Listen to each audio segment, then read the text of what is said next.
Toda vez a gente faz sempre igual, né? Mesmo movimento, amassa, senta no torno, se organiza, prepara, limpa e não cansa. Não, é tipo terapia, assim, né? Sempre me perguntam o que é a coisa mais difícil que eu acho na cerâmica. Pra mim, o que foi mais difícil? A parte técnica, assim, subir, descer, centralizar, placa que empena, que não empena. É chatinho? É um pouquinho, assim. Precisa ter paciência, perde peça, colapsa. Faz parte, isso daí não me incomoda não, porque, que nem no torno, a gente treina com jeitinho, com técnica, vai conduzindo a argila do jeito que você quer.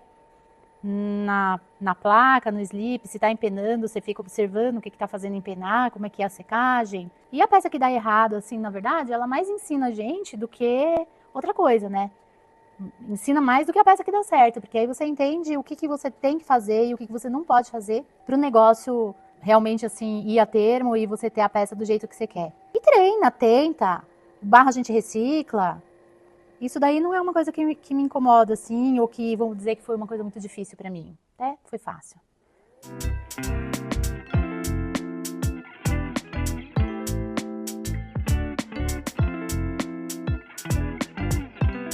Se a peça cai, colapsa, faz outra, isso daí de boa. Mas o que eu achei mais difícil mesmo na cerâmica foi encontrar o meu caminho poético, a minha identidade visual. O que eu quero expressar com a cerâmica? Caramba, o que é isso, né? O que isso quer dizer? E então eu comecei a aprender um monte de coisa, um monte de técnica, pesquisar vários caminhos, porque eu pensei se algum caminho há de ser o meu, né? Essa busca desenfreada, assim, me levou para um monte de lugares, um monte de professores, um monte de técnicas. E depois, o que fazer com tudo isso que eu aprendi? Em que momento que isso vai virar uma forma de expressão e não uma técnica pela técnica? Então eu tive que começar a fazer escolhas, tipo, essa técnica sim, essa decoração sim, aquela não. Esse momento das escolhas também foi bem difícil, o que combinava comigo, o que servia pra mim, o que eu pretendo com a minha peça, que cor que eu quero que ela tenha, que formato que eu quero que ela tenha, o que eu quero fazer. Foram muitos anos, assim. Eu primeiro me sentia perdida porque não tinha repertório e depois foi o contrário, eu tinha repertório demais e tinha que escolher.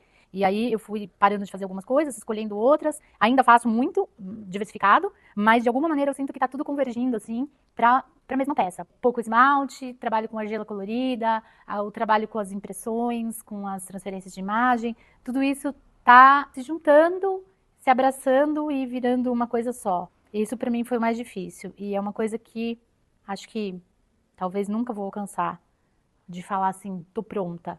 Na verdade, eu acho que a gente nunca tá pronto.